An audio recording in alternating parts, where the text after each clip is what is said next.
Hi friends, అందరికీ నమస్కారం. నేను మీ శ్రీరజ్ని. అయితే ఫ్రెండ్స్, ఇంకా మన తోటలో అయితే ఇంకా హార్వెస్టింగ్కి బీరకాయలు సిద్ధంగా ఉన్నాయన్నమాట.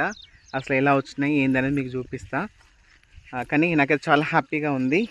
కానీ ఫ్రెండ్స్, నాకైతే మండే రోజు సెంటిమెంట్ కదా, అందుకోసం అయితే మండే రోజు హార్వెస్టింగ్ చేద్దాం. అది ఓకేనా? నాకైతే హ్యాపీగా అనిపిస్తుంది. ఎందుకంటే మనము ఆర్గానిక్గా పండించుకున్నవి కొంచెమైనా సరే ఫ్రెండ్స్, నిజంగా మనకు హ్యాపీగా అనిపిస్తుంది కదా. అయితే మీకు చూపిస్తా, చూడండి ఒకసారి. చూడండి ఫ్రెండ్స్, మనకి ఇక్కడ బీరకాయ ఉంది చూడండి. ఇక 2 బీరకాయలు ఉన్నాయి. అక్కడ ఒక బీరకాయ, ఇక్కడ ఒక బీరకాయ ఉంది. అలాగే తోటకూర కూడా సిద్ధంగా ఉంది. ఇంకా 2 డేస్లో అయితే మనం తెంపేద్దాము. మండే రోజు మనకు సెంటిమెంట్ కాబట్టి మండే రోజు మనం హార్వెస్టింగ్ చేసుకుందాము. అలాగే బంతిపూలు చూస్తున్నారు కదా, ఇవి మనకి బతుకమ్మ పండుగ అవసరం ఉంటుంది. ఇప్పుడు ఇవి హార్వెస్టింగ్ చేయకూడదు మనం, ఓకేనా?